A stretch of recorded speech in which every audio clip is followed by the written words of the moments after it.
Assalamualaikum warahmatullahi wabarakatuh. Selamat siang teman-teman kita tercinta, terutama Fahmi Reja. Kami dari kelompok 2 akan menjelaskan tentang pendapatan dalam 3 sektor. Apakah kalian semua tahu? Jika tidak, kami akan menjelaskan lebih spesifik terkait materi tersebut. Sektor rumah tangga. Sektor rumah tangga merupakan sebagai pemasok dan juga konsumen, tergantung di pasar mana mereka berperan, yaitu memasok input kepada bisnis, konsumen untuk barang dan jasa, sumber bagi modal keuangan, dan membayar pajak. Sektor perusahaan. Sektor perusahaan merujuk kepada kelompok atau kategori perusahaan yang memiliki karakteristik serupa. Sektor pemerintahan. Sektor pemerintahan adalah bagian dari suatu negara yang bertanggung jawab untuk mengatur dan mengelola sumber daya negara. Hubungan antar 3 sektor. Pertama, bahwa sektor rumah tangga dengan sektor pemerintahan dalam ekonomi ini sangat penting.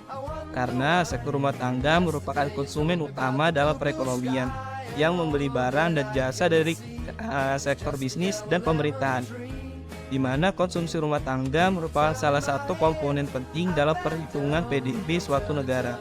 Sementara itu, sektor pemerintahan berperan sebagai regulator dan pengatur dalam perekonomian, serta sebagai produsen barang dan jasa publik, sehingga menjadi salah satu penggerak utama pertumbuhan ekonomi. Ketika sektor rumah tangga memiliki daya beli yang kuat, maka pemerintah akan barang dan jasa akan meningkat. Hal ini akan mendorong sektor bisnis untuk meningkatkan produksi, sehingga memperluas kesempatan kerja dan meningkatkan pendapatan nasional.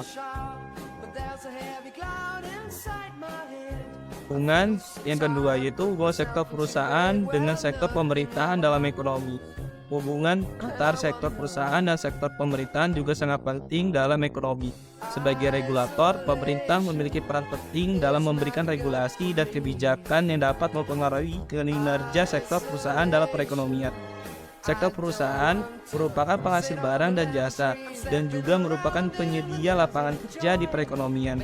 Pertumbuhan sektor perusahaan dapat memberikan dampak positif pada pertumbuhan ekonomi secara keseluruhan. Pemerintah memiliki peran dalam memfasilitasi kegiatan dan investasi sektor perusahaan. Pemerintah dapat memberikan insentif dan dukungan dalam bentuk regulasi dan kebijakan yang mendukung pertumbuhan sektor perusahaan. Selain itu, pemerintah juga dapat membantu mengatasi kendala dan hambatan yang dihadapi oleh sektor perusahaan dalam menjalankan kegiatan bisnisnya.